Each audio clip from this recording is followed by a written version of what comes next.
बिस्मिल्लाहिर्रहमानिर्रहीम अस्सलामुअलैकुम रहमतुल्लाह। शहबाज हुकूमत ने जो पाकिस्तान के अंदर तबाही और बर्बादी फेरी है, जिस तरीके से इन्होंने मुल्क के अंदर तबाही और बर्बादी फेर के हर चीज़ का जो बेड़ा गर्क कर दिया है, उसके पीछे कुछ बचता नहीं है। लेकिन अब इस हुकूमत के जितने स्कैंडल्स की भरमार होती जा रही है और दिन ब दिन इनके स्कैंडल्स सामने आ रहे हैं, वो आना शुरू हो गए हैं, वो इस बात का सबूत है कि अब इस हुकूमत के दिन गिने जा चुके हैं।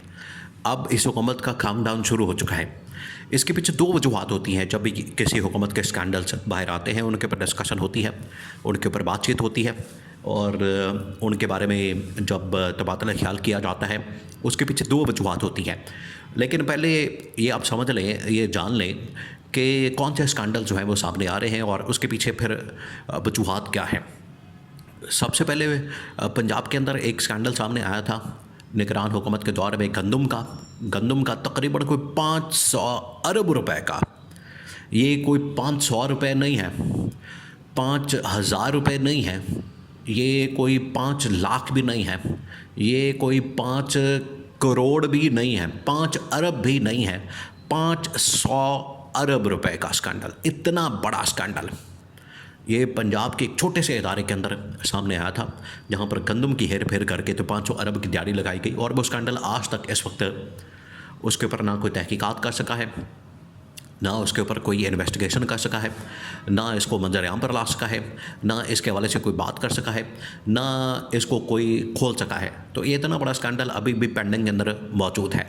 उसके बाद पंजाब गवर्नमेंट का, ये जो मरीम नवाज़ की गवर्नमेंट है, इसका एक और स्कैंडल सामने आया जब इन्होंने पिछले दिनों का भी दिहाड़ी लगाई थी। और हर जगह के ऊपर दिहाड़ी लगाना जो है वो इस हुकूमत के लिए तो बड़ा सवाब का काम होता है जिस तरह से। तो इसमें इन्होंने दिहाड़ी लगाने की कोशिश की और वो छोटी सी दिहाड़ी जो है, हालांकि दिहाड़ियाँ तो बहुत सारी लग रही हैं, लेकिन उस तरह से मंजर आम पर नहीं आती और उनको दबा लिया जाता है या उनके ऊपर कोई काम करने जाता है तो उसको भी गायब कर दिया जाता है।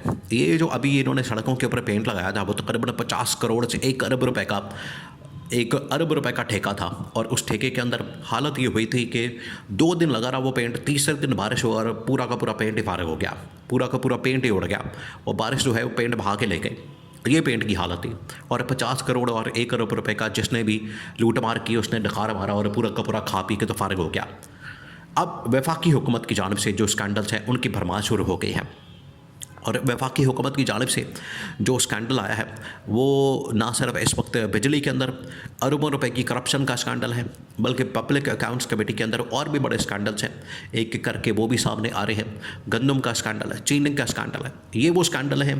बिजली का, चीनी का ख़ास तौर पर इनका बराह रास्त ताल्लुक़, और फिर गंदम का स्कैंडल, इनका बराह रास्त ताल्लुक़ आवाम की जेबों से होता है। तो आवाम की जेबों के ऊपर किस तरीके से डाका मारा जा रहा है, ये इसकी तफसीलात अब सामने आ चुकी हैं। पब्लिक अकाउंट्स कमेटी की जो वैसी चेयरमैनशिप है वो इस वक्त पीटीआई के पास है और पीटीआई के बड़े अहम तरीन जुनैद अकबर ख़ान वो इस कमेटी के सरबराह हैं, इस कमेटी को हेड करते हैं। और उनकी जानिब से मुसलसल सवाल जवाब पूछा जाता है, इनसे सवाल किया जाता है। चीनी के ऊपर सवाल किया जाता है, बिजली के ऊपर सवाल किया जाता है, गंदम के ऊपर सवाल किया जाता है, लेकिन मजाल है कि इनकी जानिब से कोई जवाब दिया जाए। अब ये तमाम के तमाम केसेस और स्कैंडल्स की तहकीकात के लिए पब्लिक अकाउंट्स कमेटी ने नैब को ख़त लिख दिया, नैब को इस हवाले से बता दिया, नैब को इस हवाले से तहकीकात करने के लिए उनको कह दिया है कि इनकी तहकीकात की जाए और तहकीकात करके जो सारे हक़ाइक़ और मामलात हैं वो लोगों के सामने रखे जाएँ। जब इस तरह के स्कैंडल सामने आते हैं, इस तरह के स्कैंडल्स की जब भरमार होती है, इस तरह के स्कैंडल जब मंजर यहाँ पर आते हैं, तो उसके पीछे दो वजूहत होती हैं। एक तो ये कि अब ये ऑपोजिशन की जानिब से क्योंकि स्कैंडल्स को सामने लाया गया है और मीडिया में भी इसके ऊपर बात हो रही है। पब्लिक अकाउंट्स कमेटी के अंदर तो सैकड़ों हज़ारों स्कैंडल वहाँ पर होते हैं। फिर इदारों के पास भी इंफॉर्मेशन होती है, इंटेलिजेंस एजेंसीज़ के पास भी इंफॉर्मेशन होती है, लेकिन जब पब्लिक के अंदर आते हैं, मीडिया के अंदर आते हैं, तो इसे एक पैगाम दिया जाता है। इससे मौजूदा गवर्नमेंट को, हुकूमत वक्त को पैगाम दिया जाता है कि अब आप अपनी खैर बनाएं, अब आपके ख़िलाफ़ जो है कैंपेन, मुहिम और प्रोपेगेंडा या आपके ख़िलाफ़ जो हकीकत है वो अब सामने आने वाली है। और उस वक्त जो है ये स्कैंडल्स मंजर आम पर लाए जाते हैं और स्कैंडल्स को मीडिया के अंदर डिस्कस किया जाता है। मीडिया के अंदर बाकायदा तौर पर उस पर डिस्कशन होती है, टीवी टॉक शोज़ होते हैं और उसके ऊपर जो है तमाम की तमाम चीज़ें बयान की जाती हैं। अभी कुछ अर्सा पहले जो है फैसल वाडा की जानिब से एक बहुत बड़ा स्कैंडल जो है वो बेनकाब किया गया था। फैसल वाडा ने वो स्कैंडल बेनकाब किया और वो भी एक स्कैंडल सामने लाए थे और उसके ऊपर भी बात की गई, जो कि पोर्ट कासिम के ऊपर 2 नंबरी की जा रही है, हेर फेर किया जा रहा है। और पाकिस्तान की बहुत बड़ी पोर्ट, सबसे बड़ी पोर्ट, उसके ऊपर जो है ज़मीनों की लेन देन में अरबों रुपए की दिहाड़ियाँ लगाई जा रही हैं, अरबों रुपए की लूट मार की जा रही है। ये स्कैंडल भी इस हुकूमत के खाते में पड़ा हुआ है और उसके ऊपर जो है मिट्टी डाल दी जाती है, उसके ऊपर इसको अंडर द कारपेट फेंक दिया जाता है, इसके ऊपर बात नहीं की जाती, इसके ऊपर बात नहीं होने दी जाती कि बात होगी तो ये सारा बखेड़ा खुल जाएगा, मसला खुल जाएगा। तो किस तरह से इसको हैंडल किया जाए। अब ये स्कैंडल्स की भरमार हो चुकी है पाकिस्तान के अंदर, वफाकी हुकूमत की भी और पंजाब हुकूमत की भी, लेकिन ये उसके ऊपर बात नहीं करने देते। अब एक तो ये कि इसके ख़िलाफ़ मुहिम और इसके ख़िलाफ़ कैंपेन जो है वो बाकायदा इंटेलिजेंस की जानिब से मीडिया के अंदर इस तरह के स्कैंडल्स को पब्लिश किया जाता है, इनके ऊपर डिस्कशन होती है, इनके ऊपर बातचीत होती है और बाद में इनको पब्लिक करके तो लोगों के सामने रख दिया जाता है और दूध का दूध पानी का पानी कर दिया जाता है। यह है पहली बात। दूसरी बात यह कि इनको अब बता दिया गया, आगाह कर दिया गया कि अब आप तैयारी पकड़ें, अब आप तैयार हो जाएं, क्योंकि ये तमाम के तमाम स्कैंडल्स अब जा रहे हैं नैब के पास और नैब इनकी तहकीकात करने जा रहा है। देखिए, अब आप इस बात को समझें कि ये नैब के क्यों ख़िलाफ़ थे। ये नून लीग और पीपल्स पार्टी वाले, जब भी इनसे नैब के मुतालिक पूछा जाता था, इमरान खान ने तो नैब को बड़ा मजबूत इदारा बनाया और इमरान खान के दौर में नैब ने तकरीबन 50 से 100 अरब रुपए की रिकवरी भी की। लेकिन ये बड़े ख़िलाफ़ थे, ये कहते थे कि पाकिस्तान चल सकता है, ये नैब चल सकता है।